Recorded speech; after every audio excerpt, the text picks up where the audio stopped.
ఆదికాండం 16వ అధ్యాయం 8వ వచనం.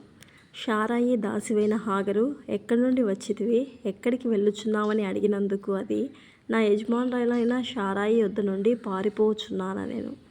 ఇక్కడ మనం గమనిస్తే హాగరు ఎవరు అనేది, హాగరు వృత్తి ఏంటి అనేది, హాగరు ఏం చేస్తుంది అనేది కూడా దేవుని దూత ఎరిగినటువంటి వాడుగా ఉన్నాడు. అయినప్పటికీ కూడా తను హాగర్ను ప్రశ్నిస్తూ ఉన్నాడు. ఇక్కడ మనం గమనిస్తే 7వ వచనంలో, యెహోవా దూత అరణ్యంలో నీటి బుగ్గ యొద్ద అనగా షూరు మార్గంలో బుగ్గ యొద్ద ఆమెను కనుగొని. హాగరు పారిపోతూ ఉన్నప్పుడు దేవుని దూత ఆమెను కనుగొంటూ వచ్చినాడు. అంటే అక్కడ దేవుని దూత ఆమె కోసమే అక్కడ వచ్చినట్లుగా రాయబడింది. ఇక్కడ హాగర్ను దేవుని దూత ప్రశ్నిస్తూ ఉంది. హాగరు ఎవరనేది దేవుని దూతకు తెలుసు. హాగరు వృత్తి ఏంటి అనేది కూడా దేవుని దూతకు తెలుసు. అయినప్పటికీ హాగరు యొక్క సమాధానం ఏంటి అనేది దేవుని దూత ప్రశ్నిస్తూ ఉంది. చాలాసార్లు కొన్ని సమస్యలు లేదా కొన్ని సందర్భాల్లో దేవుడు మనల్ని ప్రశ్నించినప్పుడు లేదా దేవుడు మనల్ని అడిగినప్పుడు మన యొక్క సమాధానం ఏమై ఉంటుంది, మనం ఏ విధంగా దేవునికి సమాధానం ఇస్తాము, ఏ విధంగా మనం దేవునికి మొరపెట్టేవారుగా ఉంటాము అనేది కూడా దేవుడు గమనించేవాడుగా ఉన్నాడు. ఇక్కడ ఆమె తన యజమానురాలి యొద్ద నుండి పారిపోచున్నానని చెప్పినప్పుడు తిరిగి నీవు యజమానురాలి యొద్దకు వెళ్ళి ఆమె చేతి కింద అణిగి ఉండమని దేవుని దూత ఆమెతో చెప్తా ఉంది. నీ సంతానాన్ని నేను ఆశీర్వదిస్తాను అని చెప్తా ఉంది.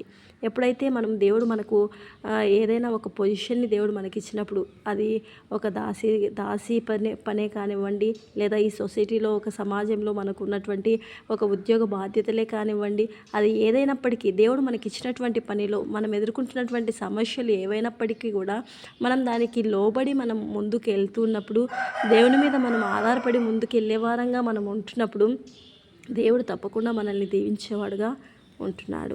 ఇక్కడ గమనిస్తే ఆమె చివరికి 13వ వచనంలో, అది చూచుచున్న దేవుడవు నీవే అని పేరు తనతో మాట్లాడిన యెహోవాకు పెట్టెను కదా.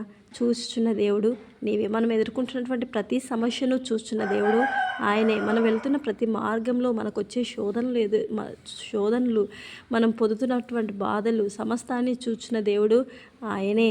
మన పరిస్థితి ఏంటి అనేది ఎరిగినటువంటి దేవుడు ఆయనే. మనం ఏం చేస్తున్నాము అనేది కూడా ఎరిగినటువంటి దేవుడు, చూచున్న దేవుడు ఆయనే.